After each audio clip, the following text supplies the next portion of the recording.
So, ayun na nga, no, this coming April is dadalawa na lang kami ni Lola sa condo. O, di ba exciting. Pero alam nyo, mas gusto ko na may kasamang boss. Nasanay naman ako na may kasamang boss. Oo, kasi nga, kaya dadalawa na lang kami ng day kasi magkatrabaho na sila boss. Kumbaga, tinuruan lang pala nila ako kung paano yung gagawin sa bahay, kung paano alagaan yung bahay, kung ano yung gagawin sa bahay.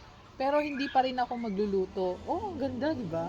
Tapos, binigyan nila kami ng 200 NT kasi wala sila. Mamayang gabi pa sila darating. So, 100 para sa gabi and 100 para sa lunch. O, di ba? Bibili kami ni Lola ng pentang. Yung isang pentang, okay na sa amin yun. Yun ang sabi ko sa kanila, wag na silang magbigay ng malaking pera. 200 lang okay na. Kasi si Lola, pwede ko naman siyang i-adjust. Pwede naman akong mag-adjust. Pwede akong konti yung kumain at siya yung maraming kakainin. Kasi nga, gusto ko rin magpapayat talaga. Kasi parang feeling ko mas maganda yung slim ako. Kasi, wala lang. Gusto ko lang. Gusto ko lang pumayat ng konti. Kasi parang bumibigat yung katawan ko eh. Pero nung nandito kami sa Taoyuan, natuto akong mag-reduce. Alam niyo 'yun?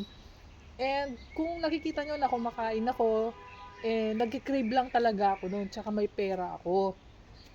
Yung pera ko kasi na sobra-sobra sa salary ko is inilalagay ko na sa wallet ko tapos ibinibili ko ng pagkain.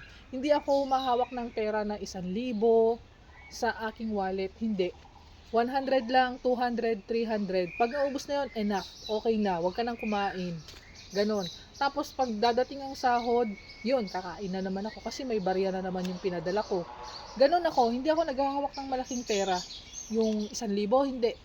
300, 400, 500, yun lang. Tapos bili ako ng bili hanggang sa maubos. Tapos kapag naubos na, stop na. Kung ano na lang yung pagkain sa condo, kung ano na lang yung pagkain sa bahay, yun na lang yung kinakain ko. Kaya ko naman yun eh. Kaya kong magtiis, kaya kong hindi kumain and magmerienda, and pagdating ng sahod, super crave talaga ako kaya kumakain ako sa harapan ninyo. And ngayon, naubos na yung 300 na hawak ko, kaya stop na. Wala nang pagkain serye. Pwera na lang kung bibili ako ng pagkain tapos iba-vlog ko siya. Itong pera na to is iba-vlog ko. Pero wag na lang, 'di ba?